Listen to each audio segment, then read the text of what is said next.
Hi hello నమస్తే. నేను journalist Sai. Andhra రాష్ట్రం మొత్తం కేవలం లడ్డు పైన మత రాజకీయాలపైన నడుస్తూ ఉంది. రాష్ట్రంలో ఎన్నో సమస్యలు, ఎన్నో ఇబ్బందులు ఇవన్నీ ఉన్నా కూడా అన్నిటినీ పక్కన పెట్టేసి కేవలం లడ్డు కల్తీ జరిగిందా, లేకపోతే మాజీ ముఖ్యమంత్రి మతం ఏంటి, లేకపోతే మండల చైర్మన్ గారి మతం ఏంటి, ఇట్లాంటి వాటి మీదే చర్చ నడుస్తూ ఉంది ఏపీ మొత్తం కూడా. అసలు ఎందుకు ఏపీ పరిస్థితి ఇలా అవుతుంది? ఏపీలో జరుగుతున్న తాజా రాజకీయ పరిణామాలపై మనతోటి మాట్లాడటానికి నెల్లూరి బుజ్జి గారు ఉన్నారు, న్యూజిలాండ్ వైఎస్ఆర్సీపీ కన్వీనర్. ఆయనతో సార్తో మాట్లాడదాం. నమస్తే సార్. నమస్తే సాయి గారు. నమస్తే. సో అయితే ముందుగా మనం యాక్చువల్గా అసలు ఇది మాట్లాడకూడని టాపిక్ అనమాట, కానీ పదే పదే వాళ్ళే తీస్తున్నారు కాబట్టి మనం కూడా ఒకసారి మాట్లాడదాం. ఏపీలో అసలు ఏ సమస్యలు లేనట్టు మండలిలో, అసెంబ్లీలో అన్ని చోట్ల పదే మత రాజకీయాల గురించి ఎందుకు చర్చ నడుస్తుంది అనుకుంటున్నారు మీరు? ఇక్కడ ఒకటే సాయి గారు, మీరు చెప్తూనే అన్నారు, అంటే అనేక సమస్యలు ఉండగా ఓన్లీ ఈ సమస్య మీద ఎందుకు ఎక్కువగా మాట్లాడుతున్నారు అనేసి మీరు మాట్లాడటం జరిగింది. సో వాస్తవంగా మనం చూసినట్లయితే దీన్ని డైవర్టెడ్ పాలిటిక్స్ అంటారండి. సో ఎప్పుడైతే ఒక మనిషి నేను ఒకటి చేస్తానని చెప్పి ప్రామిస్ చేసినప్పుడు, అది రాజకీయంగా కానివ్వండి వేరే రకంగా అయినా సరే, నేను ఒకటి చేస్తాను అని చెప్పినప్పుడు అది చేయలేము అని చెప్పి తెలిసినప్పుడు దాని మీద ఫోకస్ లేకుండా ఉండాలంటే ఏం చేయాలి అనేది ఆలోచిస్తారు ఎవరైనా. సో ఇక్కడ ప్రస్తుతం మన రాష్ట్రంలో ఉన్నటువంటి గవర్నమెంట్, ఈ కూటమి ప్రభుత్వం ఏదైతే ఉందో, మరి వాళ్ళు ఇచ్చినటువంటి వాగ్దానాలు అన్నీ కూడా ప్రజలందరికీ తెలుసు. మరి ఇది ఇంతకు ముందు ఉన్నటువంటి కాలం కాదు, ఇప్పుడు ఏ జనరేషన్ ఇది. సో ఇప్పుడున్న పరిస్థితుల్లో వారు ఏం మాట్లాడినా కూడా ఎలక్షన్ టైంలో కానివ్వండి, తర్వాత అయినా ముందైనా, ఎప్పుడు ఏది మాట్లాడినా కూడా సోషల్ మీడియా పుణ్యమా అనేసి ప్రతి ఒక్కటి కూడా అవైలబుల్ గా ఉంటుంది, వీడియో కానీ ఆడియో కానీ అన్ని కూడా. ఇటువంటి పరిస్థితుల్లో మనుషుల్ని డైవర్ట్ చేయాలి అని అంటే ఏం చేయాలి అనేది ఒక స్ట్రాంగ్ పాయింట్ వెతికి కామన్ గా తీసుకున్న ఒకే ఒకటి ఏంటంటే, చాలా సెన్సిటివ్ విషయాన్ని తీసుకున్నారు. ఎందుకంటే ఫస్ట్ ఒకడి మీద అబద్ధం చెప్పి ఒకడి మీద బురద జల్లాలి అని అంటే నమ్ముతారా లేదా అనే ఆలోచన ఫస్ట్ ఉంటుంది అందరికి. కానీ అది ఈజీగా నమ్మాలి అని అంటే మొట్టమొదటిగా ముఖ్యంగా మన భారతదేశంలో ఉన్నటువంటి అంశం ఏది అని అంటే మతం.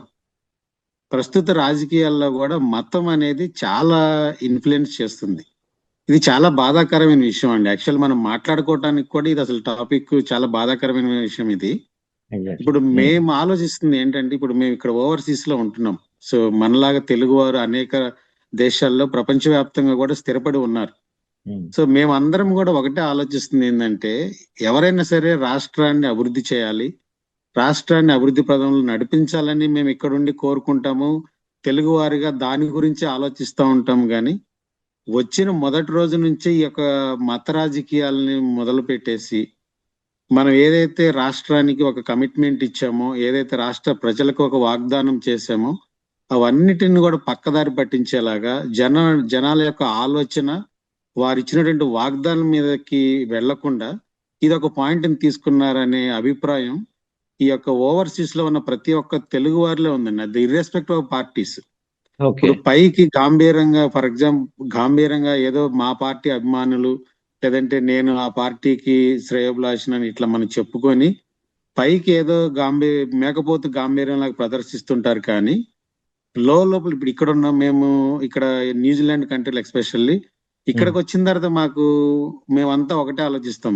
ఇక్కడికి వచ్చిన తర్వాత మీరు ఎవరు అని అంటే ఇండియన్స్ అంటారు మమ్మల్ని ఆంధ్రప్రదేశ్ వాళ్ళని, కేరళ వాళ్ళని, లేకపోతే గుజరాత్ వాళ్ళని మమ్మల్ని పిలవరు ఎవరు ఇక్కడ. So where are you from అంటే వీఆర్ ఫ్రమ్ ఇండియా అని చెప్తాం. జనరల్ గా మీరు ఎక్కడి నుంచి అని అంటే ఇండియానే చెప్తాం. సో ఇక్కడికి వచ్చిన తర్వాత కూడా మేమందరం కలుస్తూ ఉంటాము, అన్ని పార్టీల వాళ్ళు కూడా కలుస్తుంటాము, మాట్లాడుతూ ఉంటాము, అంతా సరదాగా ఉంటాము. కానీ ఎప్పుడైతే ఇటువంటి మత రాజకీయాలని జనాల మీద లేని దాన్ని రుద్దాలి అనే ఒక ఆలోచన చేసినప్పుడు, ఇంత దూరం వచ్చి ఇక్కడ నుండి మేము చూస్తున్నప్పుడు కూడా అంటే చాలా బాధ కలుగుతా ఉంది. రాష్ట్రాన్ని అభివృద్ధి చేస్తారు అనే ఒక ఉద్దేశంతో ఒక ప్రభుత్వాన్ని ఏర్పరచడానికి ప్రజలు అవకాశం ఇచ్చినప్పుడు దాన్ని సద్వినియోగం చేసుకొని రాష్ట్రాన్ని అభివృద్ధి పదంలో నడిపించి చక్కగా తీసుకెళ్తే ప్రతి ఒక్కరు కూడా సంతోషిస్తారండి. కానీ అది జరగకుండా ప్రతిసారి కూడా ఒక మతాన్ని అడ్డు పెట్టుకొని ఒక విషయం చెప్పాలండి, ఇక్కడ మతం గురించి మేము ఇక్కడికి వచ్చి ఓవర్సీస్ వచ్చేసి మన కంట్రీ దాటి చాలా సంవత్సరాలు అయింది. కానీ మేము ఎప్పుడు కూడా ఏ కంట్రీస్ లో కూడా మతాల గురించి రాజకీయాలు, మతాల గురించి డిబేట్లు మేము ఎక్కడ చూడలేదండి. ఓకే. అదేంటో కానీ విచిత్రంగా ఈ సిబిఎన్ గారు గవర్నమెంట్ వచ్చినప్పుడు మాత్రమే, ఆ టీడీపీ ప్రభుత్వం ఉన్నప్పుడు మాత్రమే ఈ యొక్క మతాల గురించి మాట్లాడటం ఎక్కువగా జరుగుతుంది. అది చాలా బాధాకరమైన విషయం. ఓకే. ఇంకొకటి ఏంటంటే, ఎప్పుడైతే దేవుడి విషయంలో మనము మీరు తప్పు చేసి ఉంటే తప్పు చేశారని చెప్పొచ్చు, తప్పులేదు. అది ఏ మతమైనా సరే, క్రైస్తవులు చేసినా, హిందువులు చేసినా, ముస్లింలు చేసినా మనం ఒకటే చెప్పాలండి. తప్పు చేస్తే తప్పని చెప్పడంలో ఎటువంటి సందేహం లేదు. దాన్ని అందరూ కూడా అప్రిషియేట్ చేస్తారు. అవును. కానీ ఒక వ్యక్తిని రాజకీయంగా ఎదుర్కోలేక, రాజకీయంగా ఇరుకును పెట్టాలనే ఉద్దేశంతో తన స్వలాభం కోసమో, తన రాజకీయ లబ్ధి కోసమో ఇటువంటి ఊరికి ఒక అలిగేషన్ ముఖం మీద అట్లా చల్లేస్తే, మన దగ్గర సామెత ఉంటుంది, గుడ్డగాల్చి ముఖం మీద వేసిస్తే మసి అయ్యేది ఆడి ముఖానికే కదా, ఆడే అవును. కడుక్కోవాలి, లేదంటే ఆడెవడో గుర్తుపట్టలేరు అనే టైప్ లో ఉంటది మనకు ఒక సామెత. సో అవును. ఇప్పుడు ఎలా ఉందంటే, ఓకే నేను ఈ సీట్ లో ఉన్నాను, ప్రభుత్వం గవర్నమెంట్ నాది, నేను ఒకటి మాట అనేసేస్తే జగన్మోహన్ రెడ్డికి అడిగేసుకుంటారు అనే పరిస్థితిలోకి వెళ్ళింది. కానీ ఇక్కడ మనందరం గమనించాల్సింది ఏంటి అని అంటే, ఎప్పుడైతే దేవుణ్ణి స్వలాభం కోసమో లేదంటే రాజకీయాల గురించో దేవుణ్ణి గనక ఇటువంటి విషయాల్లో గనక మనం తీసుకొస్తేనండి, అది ఎవరైనా కానివ్వండి, హిందువులు కానివ్వండి, క్రైస్తవులు కానివ్వండి, ముస్లిమ్స్ కానివ్వండి, ఎవరైనా కానివ్వండి, దానికి దేవుడే సమాధానం చెప్తారండి. అవును. అది మనం క్లియర్ గా చూస్తున్నాం. మరి ముఖ్యంగా మీరు ఇది ఎప్పుడైతే మనం ఇదంతా కూడా అది మనం రోజు దాని గురించి మాట్లాడుతున్నప్పుడు జనాలు కూడా రీసెర్చ్ చేయడం మొదలు పెట్టారు. ఇప్పుడు మేము ఇక్కడ దూరంగా ఉన్న మేము కూడా అసలు ఏంటి ఈ లడ్డు కాన్సెప్ట్, మొట్టమొదటిగా అందరం ఇలా అనగానే, కల్తీ అనగానే వెంటనే ఒక పవిత్రమైనటువంటి ప్రాంతం నుంచి, ఒక పవిత్రమైనటువంటి స్థలం నుంచి, మనం ఎంతో ఒక పవిత్రంగా భావించేటువంటి ఒక ప్రసాదంలో ఇలా కల్తీ జరిగింది అనగానే ఉలిక్కి పడతాం. ఫస్ట్ అది నిజమాక అబద్ధం అనేది ఆలోచించం. ఏ జరగదులే అనేది తొందరగా రాదు, ఏ జరిగి ఉండొచ్చు అని కూడా తొందరగా రాదు. సో అటువంటి పరిస్థితి క్రియేట్ చేశారంటే నిజంగా వారికి నిజంగా అటువంటి ఒక అబద్ధపు ప్రచారం చేయడంలో వాళ్ళని మించిన వాళ్ళు లేరని చెప్పేసి నేను పూర్తిగా చెప్తానండి. కాకపోతే ఇది చాలా ఓవర్సీస్ లో ఉండే ప్రజలు, అంటే మన తెలుగు వాళ్ళు ఈ పర్టికులర్గా ఈ లడ్డు కల్తీ వ్యవహారంలో కల్తీ జరిగిందని నమ్ముతున్నారా, జరగలేదని నమ్ముతున్నారా? ఒకవేళ జరిగిందంటే ఎవరి హయాంలో జరిగిందని అక్కడ ప్రజలు ఎక్కువగా మాట్లాడుకుంటున్నారు అక్కడ? ఇక్కడ అండి నాకు ఇప్పుడు మేము కలుస్తుంటాము. నేను ఇక్కడ వ్యక్తిగతంగా కమ్యూనిటీలో కూడా చాలా యాక్టివ్గా ఉంటాను. పార్టీ పరంగానే కాకుండా సోషల్ గా కూడా నేను ఇక్కడ కమ్యూనిటీలో చాలా ఎక్కువగా ఉంటాను. మరి ముఖ్యంగా మన తెలుగు వారితో ఎక్కువగా ఇక్కడ కలిసి మాట్లాడుతూ ఉంటాం. సో ఎక్కడైతే ఈ డిస్కషన్ జరిగిన ప్రతి చోట కూడా కల్తీ కాన్సెప్ట్ కంటే కూడా ఈ కల్తీని, ఈ యొక్క అలిగేషన్ అడ్డు పెట్టుకొని ఒక పెద్ద స్కామ్ చేయడానికి సిద్ధపడ్డారనేది చాలా మంది దగ్గర నుంచి వింటున్నటువంటి వాస్తవం అండి. సో ఈ కల్తీ కాన్సెప్ట్ నుంచి ఒక స్కామ్ ఎలా వస్తుంది, ఎలా ఏంటి అనేది ఆలోచన చేసుకుంటున్నప్పుడు చూసాము. ఈ మధ్య వార్తల్లో వింటున్నాము, మాట్లాడుతున్నాము, అన్ని సోషల్ మీడియాలో కూడా వస్తుంది. అప్పుడున్నప్పుడు గీ రేట్లు ఎంత ఉన్నాయి, ఇప్పుడున్నప్పుడు గీ రేట్లు ఎంత ఉన్నాయి, ఆ రేటుకి అంతకంటే తక్కువ వచ్చింది అని అంటే అది ఖచ్చితంగా కల్తీ అయితేనే వస్తుంది, ఒరిజినల్ అయితే రాదు, క్వాలిటీ అయితే రాదు అని చెప్పేసి మరి ప్రభుత్వం కానీ కూటమి సంబంధించిన వాళ్ళ సభ్యులందరూ కూడా మాట్లాడటం జరుగుతుంది, చూస్తా ఉన్నారు. అయితే ఇక్కడ ఓవర్సీస్ లో మామూలుగా మేమందరం ఇక్కడ కలుస్తున్నప్పుడు అండి, ఇక్కడనే కదా ఇండియా నుంచి కూడా ఫ్రెండ్స్ కాల్ చేస్తుంటారు, మాట్లాడుతూ ఉంటారు. ఇవన్నీ కూడా చెప్తున్నప్పుడు మాకందరి నుంచి వచ్చినటువంటి ఒక అభిప్రాయం ఏంటంటే, ఇప్పుడు మీరైనా నేనైనా ఒక ఏదైనా షాప్కి వెళ్ళినప్పుడు ఒక జత బట్టలు కొన్నాం అనుకోండి, వాళ్ళు ఎంత రేట్ చెప్తే అంత రేటుకి తీసేసుకుంటాం. లేదంటే ఏదన్నా షాప్కి వెళ్ళి ఫ్రూట్స్ కొన్నాం అనుకోండి, ఒక డజన్ ఫ్రూట్స్ అంటాము ఇప్పుడు, లేదంటే కిలోస్, ఒక కిలో అయితే ఒక రేట్ చెప్తారు. లేదా ఒక 10 కిలోలు కొంటున్నారు అనుకోండి, సార్ మేము 10 కిలోలు కొంటున్నాం కదా, రేట్ తగ్గించిందని మనం మాట్లాడతాం. పోనీ ఒక 100 కిలోలు కొంటున్నారు అనుకోండి, ఒక కింటా కొంటున్నారు అనుకోండి, సార్ నేను 100 కిలోలు ఒకటేసారి కొంటున్నాను కదా, మీరు నాకు ఆ రేటు కాదు ఇంకో రేట్ ఇవ్వండి అని అడుగుతారు ఖచ్చితంగా. సో అలా ఎప్పుడైతే మనకి ఒక రెగ్యులర్ సప్లై గురించి వచ్చినప్పుడు, రీటైల్ ప్రైస్ కి ఒక కోటెడ్ చేసినటువంటి బిడ్ ప్రైస్ కి అసలు ఎలా కంపేర్ చేసి మాట్లాడతారో వాళ్ళ విజ్ఞతకి వదిలేయాలి. ఒక సామాన్య ప్రజానికము ఒక షాపుకి వెళ్ళి, రోడ్డు మీద బండి మీద పెట్టుకున్న అతను ఒక షాపుకి వెళ్ళి 2 డజన్లు లేదా 3 డజన్లు ఎక్కువ కొంటేనే నాకు ఒక 10 రూపాయలు తగ్గించు, 100 రూపాయలు తగ్గించు అని మాట్లాడే పరిస్థితి. అది అవును. ఇండియాలో ఏ మూలకెళ్ళినా జరుగుతూ ఉంటుంది అది. మరి అటువంటిది కొన్ని వేల టన్నులు రోజువారీగా సప్లై ఒక గ్యారంటీడ్ గా రెగ్యులర్ గా సప్లై చేసేటప్పుడు ఇంత బిజినెస్ మనకి ఇంత డబ్బు, ఇంత ఆదాయం, ఇంత డబ్బు ఇన్వాల్వ్ అయి ఉన్నప్పుడు దాంట్లో best quotation with best service ఇచ్చిన వాళ్ళకి దాన్ని అప్పచెప్పడం అనేది సర్వసాధారణం ఎక్కడైనా కూడా. సో ఇప్పుడు అంతెందుకండి, ఇప్పుడు మనం మొబైల్స్ వాడుతున్నాం, ఎయిర్టెల్ అని, వడాఫోన్ అని, ఐడియా అని, ఇవన్నీ జియో అని ఉన్నాయి. ఇవన్నీ కూడా ఏం చేస్తున్నారండి ఇప్పుడు? నేను 40 ఇప్పుడు 34 రూపీస్కే ఇంత ఇస్తాను, 350 రూపీస్కి అన్లిమిటెడ్ ఇస్తాను, లేదంటే 500 రూపీస్కి అన్లిమిటెడ్. వీళ్ళందరూ ఎందుకు పోటీ పడుతున్నారు? ఉమ్. అంటే ఇప్పుడు మరి దాని అర్థం అంటే తక్కువ రేటుకి ఇస్తున్నారు అని అంటే వాళ్ళ సర్వీస్ సరిగ్గా లేదని కాదు కదా. అవును. వాళ్ళ నంబర్స్ నుంచి లేదంటే ఎయిర్టెల్ సర్వీస్ నుంచి కాల్ చేస్తే కాల్ సరిగ్గా వినపడవని కాదు కదా. ఉమ్. వాళ్ళ యొక్క సర్వీస్ ని పెంచుకోవడానికి, వాళ్ళ యొక్క బిజినెస్ ని ఎక్స్పాండ్ చేసుకోవడానికి వాళ్ళు ఇచ్చేటువంటి ఆఫర్స్ అవి. సో మనము కూడా ఈ ప్రైసింగ్ గురించి వీళ్ళు మాట్లాడుతూ అంత తక్కువ రేటుకి వస్తే ఎలా జరుగుతుంది, ఎలా క్వాలిటీ ఉంటదని మాట్లాడుతున్నారు అని అంటే, మరి ఇన్ని సంవత్సరాలు ముఖ్యమంత్రిగా చేశాను, ఇన్ని సంవత్సరాలు రాజకీయంగా ఉన్నానటువంటి వ్యక్తికి ఇది కూడా తెలియదు అని అనుకోవడం అంటే చాలా బాధాకరం. సో ఇక్కడే మనకి క్లియర్ గా తెలుస్తుంది, ఆయన ఎన్నో ఆక్షన్స్ లో ఆయన చూసుంటారు. మరి రాష్ట్రంలో అభివృద్ధి పనుల్లో ఎంతో మంది బిడ్లు చూసుంటారు, ఎంతో మంది కొటేషన్స్ చూసుంటారు. ఇటువంటి పరిస్థితుల్లో బెస్ట్ సర్వీస్ విత్ బెస్ట్ ప్రైసింగే తీసుకుంటారు కానీ దాంట్లో నుంచి ఎక్కడ మనకి డబ్బు మిగులుతుందని చూసుకునే పరిస్థితి ఎవరికి ఉంటుందండి? అవును. అండ్ ఇంకొకటి, జనరల్ గా మనం ఇప్పుడు మీరు మీ ఇంట్లో ఉన్నారనుకోండి, మీ ఇష్టం వచ్చినట్టు ఉంటారు, అది మీ స్వేచ్ఛ. మిమ్మల్ని ఎవరైనా ఇంటికి చుట్టాలు పిలిచారనుకోండి, అక్కడ కూడా మీ ఇంట్లో ఉన్నట్టు ఉండాలంటే కుదరదు. అవును. సో అలానే ఇప్పుడు నేను ఒక క్రైస్తవుని అనుకోండి, నేను ఒక హిందూ టెంపుల్ కి వెళ్ళినప్పుడు నేను అక్కడికి వెళ్ళి నేను చర్చిలో చేసే పనులు చేస్తానంటే ఎవరు ఒప్పుకోరు. అవునవును. అలానే ముఖ్యమంత్రి స్థానంలో ఒక క్రైస్తవుడిగా ఉన్నప్పుడు మనం చేసే ప్రతి పని కూడా అందరు అబ్జర్వ్ చేస్తారు అనే ఖచ్చితంగా ప్రతి ఒక్కరికి ఉంటుంది. అది అవును. తెలిసిన అవును. తర్వాత కూడా కల్తీ చేయాలనేంత ఆలోచన అసలు ఎవరికి వస్తుందండి? ఎందుకు వస్తుంది? అవును. అసలు ఆ ఆలోచన ఉంటుందా ఎవరికైనా? దానివల్ల ఎవరికి ఒకవేళ దొరికితే రాజకీయంగా సమాధి అవుతారే గాని, రాజకీయంగా తీరని లోటు, తీరని నష్టం జరుగుతుందే గాని ఏ విధమైనటువంటి లబ్ధి జరుగుతుందని ఒక కల్తీ పాల్పడటానికి అవకాశం ఉంటుందండి?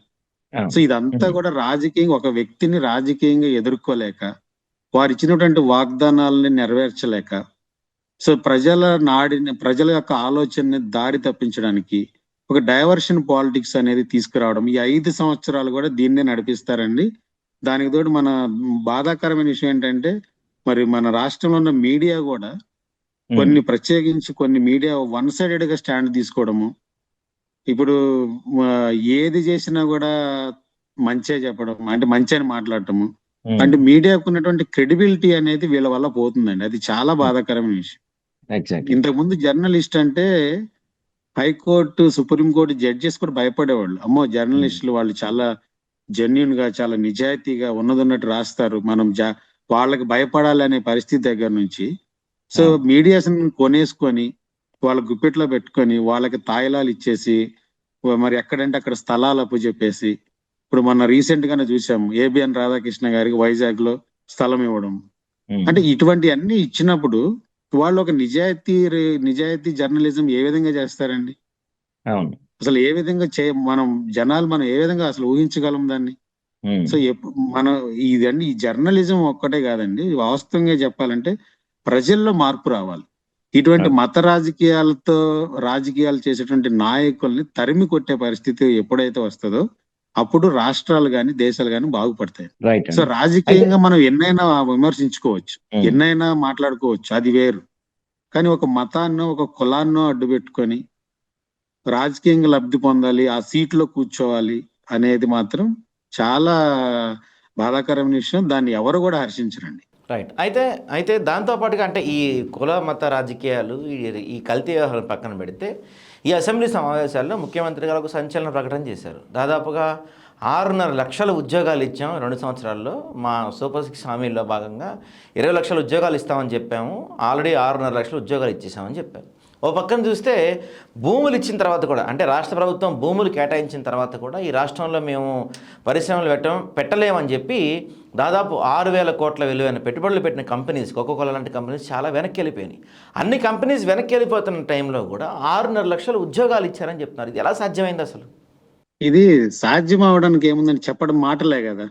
సో అంటే ఈయన చంద్రబాబు గారు ఏం చేస్తున్నారని అంటే, జగన్ గారు తెచ్చినటువంటి గ్రీన్ ఎనర్జీని మేమే తెచ్చామని చెప్పుకున్నారు. మరి డేటా ఇప్పుడు అదాని డేటా సెంటర్ జగన్ గారు తీసుకొస్తే అది మేమే తెచ్చామని చెప్పారు. సో ఇలానే జగన్ గారి హయాంలో ఇచ్చినటువంటి ఉద్యోగాలు ఏవైతే ఉన్నాయో అవన్నీ కూడా అదే నెంబర్స్ ఈయన చెప్పుకుంటున్నారు అంతే. ఈయన ఇచ్చింది నిజంగా వాస్తవంగా ఇచ్చినట్టు మనం ఇప్పుడు మీరే అసెంబ్లీలో ఆయన ప్రకటన చేశారు. మీరు ఒక్కసారి ఆ వీడియో కనుక క్లియర్ గా గమనిస్తే, ఆయన ప్రకటన చేసినప్పుడు అతని వెనకాల ఉన్నటువంటి వాళ్ళ సహచర ఎమ్మెల్యేలే ఒకళ్ళ ముఖం ఒకళ్ళు చూసుకుంటున్నారు. అంటే వాళ్ళ పరిస్థితి మనం క్లియర్ గా జనాలకు తెలిసిపోతుంది. ఇప్పుడు మేము ఇక్కడ ఉన్నాము, అక్కడ ఉండే వాళ్ళకి క్లియర్ గా తెలిసిపోతుంది చాలా ఇదిగా. అరే మరి ఇంతమంది ఉన్నారు, ఇప్పుడు కలిసి చదువుకున్న వాళ్ళు అందరు ఉన్నారు. వాళ్ళందరికీ ఇప్పుడు అంత కాలేజ్ గ్రూప్స్ ఉంటాయి, అన్ని ఉంటాయి, వాట్సాప్ లో, ఫేస్బుక్ లో, అన్నిట్లో. అరే నీకు జాబ్ వచ్చిందా, నాకు వచ్చింది, నాకు ఇచ్చారు, ఇట్లా జోకులు వేసుకున్నారు అన్నమాట ఈ స్టేట్మెంట్ మీద. అరే నాకు జాబ్ వచ్చిందిరా, నీకు ఇంకా రాలేదా, నాకు ఆఫర్ లెటర్ వచ్చింది, నీకు ఇంకా పంపించలేదా సిబిఎన్ గారు, ఇట్లా జోకులు నడుస్తున్నాయి వాట్సాప్ గ్రూప్ లో. సో అంటే ఊరికే ఇప్పుడు సూపర్ 6 అన్ని చేసేసాము, ఇంక చేయడానికి ఏం లేదని చెప్పారు గత నెల క్రితం. సో వాస్తవంగా ఇవన్నీ చేశారా? సమాజానికి, జనానికి అన్ని మీరు ఆలోచిస్తే ఏది కూడా 100% జరగలేదు. సో అదే పరిస్థితుల్లో సేమ్ ఉద్యోగాలు కూడా జగన్ గారు ఇచ్చినటువంటి నెంబర్స్ నే వీళ్ళు చెప్పుకోవడము, జగన్ గారు ఇచ్చినటువంటి పథకాలనే వీళ్ళు మేము చేశామని చెప్పుకోవడము, అంటే ఒకళ్ళు చేసిన దాన్ని నేను సాధించానని చెప్పుకోవడం తప్ప. అంతేందుకు భోగాపురం ఎయిర్పోర్ట్ కూడా పూర్తి చేసింది ఎవరండి? వాస్తవంగా చెప్పాలంటే జనాలకి తెలియదా? ఆ ప్రాంతం ప్రజల దగ్గరికి వెళ్ళండి, ఎక్కడో రాయలసీమలో వాళ్ళకి తెలియకపోవచ్చాం, వాళ్ళు అంత దూరం వెళ్ళలేరు కాబట్టి, చూడలేదు కాబట్టి. కానీ ఆ ప్రాంతంలో ఉండే వాళ్ళకైతే వాస్తవంగా ఏ సమయంలో అది ముందుకెళ్ళింది అనేది అందరికీ తెలుసు కదా. ఆ యొక్క ప్రాంత ప్రజల్ని మనం ఒకసారి ఇంటర్వ్యూ చేస్తే వాళ్ళు వాస్తవాలు చెప్తారు. మన అందరం కూడా కళ్ళతో చూస్తున్నాం. సో ఎందుకంటే నేను మీకు మొదట్లోనే చెప్పాను, ఇప్పుడు ఉన్నటువంటి ఏఐ యుగంలో, సోషల్ మీడియా కాలంలో ప్రతి ఒక్కటి కూడా రికార్డెడ్ ఉంటుందండి. మనం ఎక్కడికి తప్పించుకుని పోలేము. ఇప్పుడు తిరుపతి విషయంలో కూడా చంద్రబాబు గారు 2009 ఎలక్షన్ క్యాంపెయిన్ టైంలో ఏం చెప్పారు? 746, 74 జీవోని రద్దు చేస్తానని చెప్పారు. ఆ జీవోల యొక్క ముఖ్య ఉద్దేశం ఏంటండి? 2 కొండలుగా ఉన్నదాన్ని 7 కొండల పరిధిని వ్యాప్తి అది గుర్తిస్తూ వైఎస్ఆర్ గారు ఇచ్చారు. ఇంకోటి అన్యమత ప్రచారాలు గాని, పొలిటికల్ మీటింగ్స్ గాని అక్కడ జరగకూడదు అనేది ఇంకో జీవో ఇచ్చారు. ఆ రెండింటిని కూడా తీసేసి అన్యమత ప్రచారాలు, పొలిటికల్ మీటింగ్ జరగడానికి నేను పర్మిషన్ ఇస్తాను, ఇది 7 కొండలు కాదు 2 కొండలకే నేను మళ్ళీ కుదిస్తాను అని చెప్పేసి ఒక హిందువుగా 2009 ఎలక్షన్ క్యాంపెయిన్ లో చంద్రబాబు గారు మాట్లాడారు అని అంటే, మరి ఇక దాన్ని ఏ విధంగా వీళ్ళు సమాధానం చెప్తారో మరి జనాలకే విజ్ఞత ఉండాలండి. ఎందుకంటే ప్రజలు కూడా ఆలోచించాలి. మన నాయకుడు ఇలా చెప్తున్నాడు అని అంటే రేపటి రోజున మనకు కూడా నామోషి ఉంటుంది, మనకు కూడా తలెత్తుకోలేమనేది ఈ యొక్క ప్రజల్లో కూడా రావాలండి. అప్పుడే ఈ యొక్క మత రాజకీయాలకి మనం స్వస్తి పలకగలం. ఓకే. దీంతో పాటుగా మరో కీలకమైన విషయం ఏంటంటే, గతంలో ఏదైతే చంద్రబాబు నాయుడు గారే ఇద్దరొద్దు ఒకరు ముద్దు అని చేసిన నినాదం ఇప్పుడు మారింది. ఇప్పుడు ఒకరొద్దు ముగ్గురు ముద్దు అనే నినాదం స్టార్ట్ చేస్తున్నారు కొత్తగా. ముగ్గురిని కానండి, అంటే ఇద్దరికన్నా ఎక్కువ కానే వాళ్ళకి 25,000 ఎంత ప్రోత్సాహకాలు ఇస్తామని చెప్తున్నారు. కానీ ఇప్పుడు మన పరిస్థితి చూస్తే 25,000తో కనీసం ఒక ఎల్కేజీ అడ్మిషన్ కూడా దొరకని పరిస్థితి నెలకొంది. రాష్ట్రంలో సరైన విద్యా వ్యవస్థ లేదు, నాణ్యమైన వైద్యం అందట్లేదు, సరైన మౌలిక వసతులు ఏవి, ఇన్ఫ్రాస్ట్రక్చర్ ఏదీ లేదు. ఈ టైంలో అంటే ఇవేవి డెవలప్ చేయకుండా నేను 3-4 కనేయమంటే భవిష్యత్ తరాలకి ఎటువంటి నష్టం చేకూరే అవకాశం ఉంది? అదేనండి, ఇందాక మనం మాట్లాడుకున్నట్టు ఒకటి డైవర్టెడ్ పాలిటిక్స్, రెండోది ఇప్పుడున్న జనరేషన్ ఏంటంటే ప్రతి ఒక్కరికి కూడా హ్యూమర్ కావాలి, అంటే ఒక జోకు, ఒక కామెడీ అట్మాస్ఫియర్ కావాలి. సో అటువంటి అట్మాస్ఫియర్ కావాలి అని అంటే ఇప్పుడున్న జనరేషన్ లో ఏదైతే జనాలకి ఒక ఆలోచన లేనిది ఉంటుందో, అది ఒక కొత్తగా వింతగా కనిపిస్తుందో అటువంటి టాపిక్లను బయటకి రిలీజ్ చేయాలి.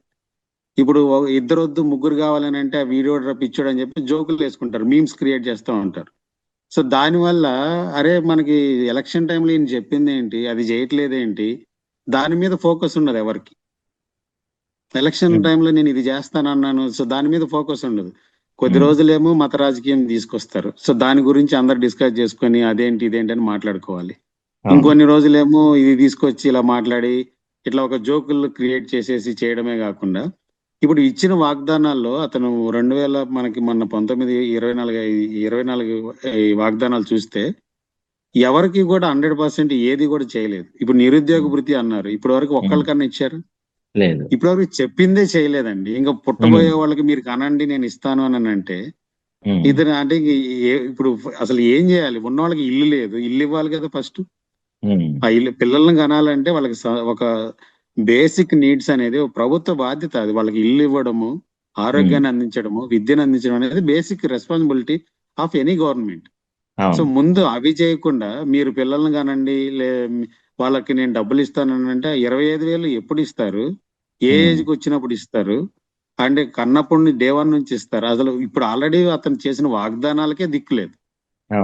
నిరుద్యోగ భృతి అని, ఉద్యోగం వచ్చేదాకా చూసుకుంటామని, ఇవన్నీ కూడా దేనికి కూడా ఇంతవరకు ఒక్కటి కూడా నెరవేర్చకుండా మళ్ళీ ఒక కొత్త టాపిక్, ఒక కామెడీ అట్మాస్ఫియర్ క్రియేట్ చేసేసి యూత్ లో ఒక ఫన్ క్రియేట్ చేసేసి, సో అంటే ఇవన్నీ కూడా ఒక డైవర్షన్స్ అంటే వాళ్ళు చేసినటువంటి వాగ్దానాలు ఏవైతే ఉన్నాయో వాటి మీద ఎక్కడ కూడా ఫోకస్ రాకుండా ఇవన్నీ చేస్తూ ఉంటారు. ఇప్పుడు చంద్రబాబు గారు చెప్పేది ఏదైతే మనకి జనాలకి డైవర్ట్ అవ్వట్లేదో వెంటనే మనకు పవన్ కళ్యాణ్ గారు వస్తారు సీన్ లోకి. ఆయన ఒకసారి వచ్చేసి నేను సనాతని అని చెప్పేసి పెద్ద వాయిస్ తో మాట్లాడేస్తారు. ఇంకొకసారి వచ్చేసి నేను జగన్ గారిని నా అంతటి నేను ఎప్పుడు జగన్ గారు చేశారని నేను అనలేదు, వాళ్ళు అక్కడ ఉన్న వాళ్ళు చేశారని చెప్పేసి ఆయన గవర్నమెంట్ హయాంలో జరిగింది అన్నాను కానీ నేను జగన్ గారు కూర్చొని చేశాడని నేను అనలేదు. ఆయన వీడియోలు చూస్తే ఎట్లా ఉంటదంటే అండి, పొద్దున నుంచి మనకి ఒక రోజులో 24 గంటలు ఉంటే అతనికి ఒకటే టాపిక్ 24 సార్లు కనుక మీరు క్వశ్చన్ చేస్తే 24 ఆన్సర్లు వస్తాయి మీకు. అంటే అతని మీద అతనికి ఒక స్టెబిలిటీ ఉండదు. అతను ఇప్పుడు మీరైనా నేనైనా ఒక స్టాండ్ తీసుకుంటే అండి అది ఎన్నిసార్లు అడిగినా అదే చెప్తాం. అది ఏదో రైట్ ఆర్ రాంగ్. ఇప్పుడు మీరు ఒక స్టాండ్ తీసుకున్నారు, సో దాని గురించి మిమ్మల్ని ప్రశ్నిస్తే మీరు అదే చెప్తారు ఎన్నిసార్లు అడిగినా కూడా. ఇప్పుడు నన్ను క్వశ్చన్ చేసినా కూడా నేను ఒక స్టాండ్ తీసుకున్నాను, okay this is my stand అని చెప్పినప్పుడు నన్ను మీరు ఎన్నిసార్లు అడిగినా yes this is what I'm standing for అనేది మనం చెప్తాం. కానీ పవన్ కళ్యాణ్ గారి విషయంలో అలా ఉండదండి. 24 గంటల మీరు 24 క్వశ్చన్లు వేస్తే అంటే 24 సార్లు ఒకటే క్వశ్చన్ అడిగితే 24 సార్లు 24 రకాల ఆన్సర్లు చెప్తారు ఆయన ఒకటే క్వశ్చన్. సో అటువంటి ఇప్పుడు ఇంకో కీలకమైన విషయం, ఈ పాయింట్ చెప్తున్నారు కాబట్టి ఇంకో కీలకమైన విషయం గురించి మనం మాట్లాడుకోవాలి. అంటే రాష్ట్ర వ్యాప్తంగా ఒక చర్చ నడుస్తుంది. ఉగాది తర్వాత చంద్రబాబు నాయుడు గారు కేంద్ర రాజకీయాలు వెళ్ళిపోతారు, లోకేష్ ముఖ్యమంత్రి కాబోతున్నాడు ఒక వార్త చక్కర్లు కొడతా ఉంది. ఇక్కడ 2 పాయింట్స్ మనం డిస్కస్ చేసుకుందాం. ఫస్ట్ పాయింట్ ఏంటంటే చంద్రబాబు నాయుడు గారు కేంద్ర రాజకీయాలకు వెళ్ళిపోతే లోకేష్ గారు ముఖ్యమంత్రి అయితే పవన్ కళ్యాణ్ గారి పరిస్థితి ఏంటి? ఇది ఒక ఫస్ట్ పాయింట్. సెకండ్ క్వశ్చన్ ఏంటంటే 40 సంవత్సరాలు 40 ఇయర్స్ ఇండస్ట్రీ అని చెప్తా ఉంటారు చంద్రబాబు నాయుడు గారు. 40 ఇయర్స్ ఇండస్ట్రీ చంద్రబాబు నాయుడు గారే 2 సంవత్సరాల్లో రాష్ట్రాన్ని గాడిలో పెట్టలేకపోయారు. మరి అవగాహన లేని, అనుభవం లేని లోకేష్ గారి ఆధ్వర్యంలో ఏపీ భవిష్యత్తు ఎలా ఉండబోతుంది? వాస్తవంగా చెప్పాలంటే ఇది చాలా బాధాకరమైన విషయం అండి. ఇది నిజమైతే మాత్రం అత్యంత బాధాకరమైన విషయం. మన ఆంధ్ర రాష్ట్రానికి చాలా నష్టంతో కూడుకున్నటువంటి విషయం. చాలా నష్టాన్ని చవిచూసేటువంటి పరిస్థితి. అండ్ మొదటగా మీరు పవన్ కళ్యాణ్ గారి గురించి మాట్లాడినప్పుడు నేను ఒకటి చెప్తున్నానండి.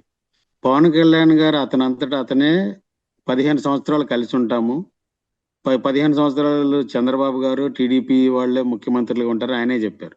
సో ఆయనకి ముఖ్యమంత్రి అవ్వాలని ఎప్పుడూ లేదు. ముఖ్యమంత్రి అవ్వాలి అని అంటే టీడీపీ కంటే ఎక్కువ సీట్లలో పోటీ చేయాలి, కలిసి ఉన్నా కూడా అది జరిగే పరిస్థితి కాదు. కలిసి ఉన్నప్పుడు టీడీపీ పోటీ చేసిన స్థానాల కంటే ఎక్కువ స్థానాలు ఆయనకి ఇవ్వరు, అది ఆయనకు కూడా తెలుసు, అది వాస్తవం అందరికీ తెలిసిందే. సో ముఖ్యమంత్రి అయ్యే పరిస్థితి లేదు. సో అతనికి కావాల్సింది ఏంటంటే ఇదంతా ఒక డ్రామా అండి. సో అతనికి కావాల్సింది డబ్బు, ఇతనికి కావాల్సింది సీటు. సో ఇతనికి పవర్, ఆ సీట్ లో ఉన్న పవర్ కావాలి, ఇతనికి డబ్బులు కావాలి. సో ఇద్దరిది సాటిస్ఫై అవ్వాలని అంటే ఇద్దరు కలిసి ఉంటేనే మనం చేయగలము అనేది వాళ్ళకి ఒక స్ట్రాంగ్ ఒపీనియన్ వాళ్ళలోనే పడిపోయింది. ఇప్పుడు విడిగా పోటీ చేస్తే, ఇంటర్నల్ గా కలిసి ఉన్నా కూడా బయటకి విడివిడిగా పోటీ చేస్తే 2019లో ఏమైందో మనం అందరం చూసాం. అంటే వారి యొక్క బలం ఏంటనేది మనం అందరం చూసాం.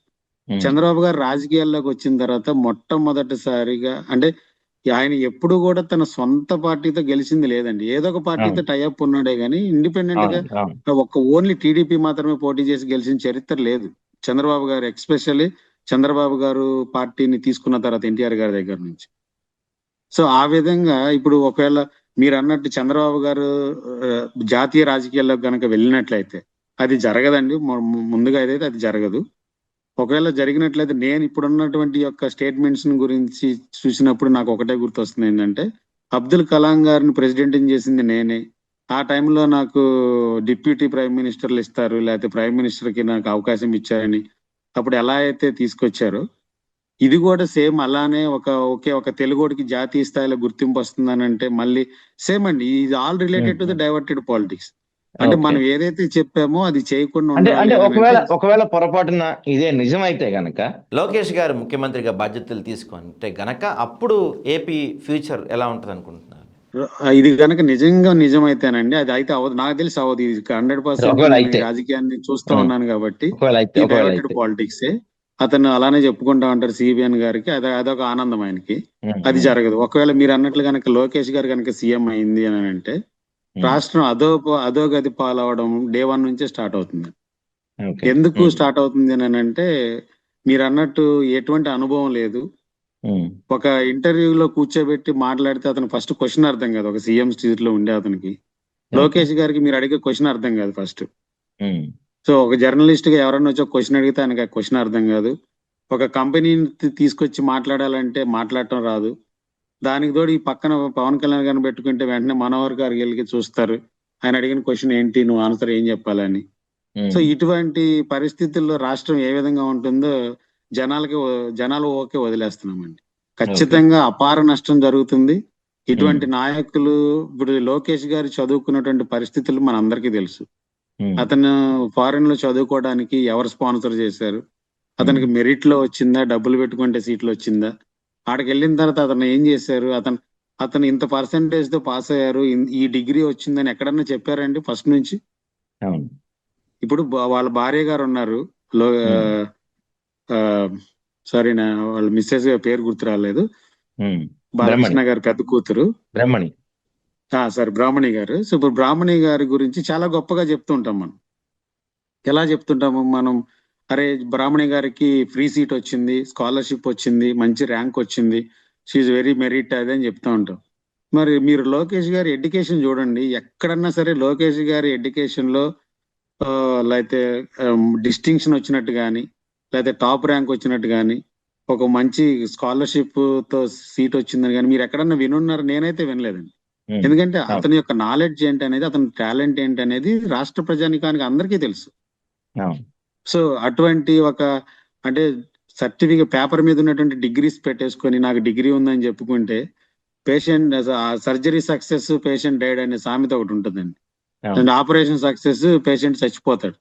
సో లోకేష్ చేతిలో పెడితే కూడా, రాష్ట్రాన్ని చేతిలో పెడితే ఇది సేమ్ ఇదే పరిస్థితి రిపీట్ అవుతుందండి. సో ఒక ఇంజనీరింగ్ సర్టిఫికేట్ పట్టా తెచ్చుకొని ఇంజనీరింగ్ స్కిల్స్ లేకుండా బ్రిడ్జ్ కడితే ఆ బ్రిడ్జ్ నిలబడుతుందా? నిలబడదు. ఒక డాక్టర్ పట్టా తెచ్చుకొని డాక్టర్ నాలెడ్జ్ లేకుండా ఆపరేషన్ చేస్తే పేషెంట్ బతుకుతాడా? బతకలేడు. అలానే లోకేష్ గారి చేతిలో కనుక ఒక రాష్ట్రాన్ని పెడితే అనుభవం లేదు, జ్ఞానము లేదు, ఆలోచన లేదు, సొంతగా నిర్ణయాలు తీసుకునేటువంటి శక్తి లేదు. ఈ యొక్క మీడియాని ఏదైతే మేనేజ్ చేసుకోవాలో వాళ్ళందరినీ మేనేజ్ చేసుకోవడము, వాళ్ళందరినీ దగ్గరలో మళ్ళీ వీళ్ళెక్కడ నాకు వ్యతిరేకంగా రాస్తారో, వీళ్ళెక్కడ నాకు వ్యతిరేకంగా మాట్లాడుతున్నప్పుడు వాళ్ళకి తాయిలాలు ఇచ్చుకుంటా ఒక మేనేజర్ అవుతాడేమో కానీ ఒక రాష్ట్రానికి ముఖ్యమంత్రి అవడండి. సో ఒక మేనేజర్ అయినప్పుడు రాష్ట్రాన్ని ఏ విధంగా డెవలప్ చేయగలరు? ఉన్న వాటిని వాళ్ళ నుంచి వాళ్ళకి చేసుకొని ఆయన ఆ సీట్లో కూర్చోడానికి తాయిలాలు ఇచ్చుకుంటా అది చూసుకుంటా హైదరాబాద్ నుంచి తాడేపల్లి నుంచి హైదరాబాద్ స్పెషల్ ఫ్లైట్ లో తిరుగుతా ఇలా సమయం అంతా వేస్ట్ చేసి ప్రజాధనాన్ని వృధా చేసి ఈ విధంగా చేస్తారా తప్ప రాష్ట్రాన్ని అభివృద్ధి చేస్తారని అయితే ఖచ్చితంగా నేను అనుకోవట్లేదు. ఖచ్చితంగా ఇది కనుక జరిగితే ఆంధ్ర రాష్ట్రం చాలా తీవ్రంగా నష్టపోతుంది అనేది నా పూర్తిగా నేను దాంట్లో ఏకీభవిస్తాను. రైట్, థ్యాంక్ యూ అండి. థ్యాంక్ యూ సాయి గారు. Thank you.